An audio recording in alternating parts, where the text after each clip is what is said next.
শাহেদের ভাষায় নাসিরউদ্দিন পাটোয়ারি বাংলাদেশের রাজনীতির জন্য একটি কলঙ্কের নাম। তিনি বলেন, তার কথোপকথনের পর স্থানীয় ক্ষুব্ধ ছাত্র জনতা ডিম নিক্ষেপ করে নাসিরউদ্দিনকে প্রতিহত করেছে। হামলার নেতৃত্ব দেওয়ার অভিযোগ তিনি সরাসরি নাকচ করেন। উল্টো এনসিপি নেতাকর্মীদের বিরুদ্ধেই অস্ত্র প্রদর্শনের অভিযোগ তুলেছেন শাহেদ। সামাজিক যোগাযোগ মাধ্যমে ছড়িয়ে পড়া ভিডিওর কথা উল্লেখ করে তিনি বলেন, এনসিপির কিছু কর্মীর কাছে আগ্নেয়াস্ত্র দেখা গেছে। সেই অস্ত্র কোথা থেকে এলো, কেন পুলিশ ব্যবস্থা নিচ্ছে না, সেই প্রশ্নও তোলেন তিনি।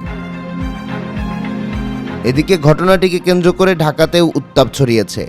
এনসিপির মুখপাত্র আসিফ মাহমুদ সজীব ভূঁইয়া সরাসরি হুঁশিয়ারি দিয়ে বলেছেন, হামলাকারীদের রাতের মধ্যে গ্রেপ্তার না করা হলে পরিস্থিতি ভয়াবহ দিকে যেতে পারে। তার ভাষায়, আপনারা যদি ভায়োলেন্স বেছে নেন, আমরাও বাধ্য হব।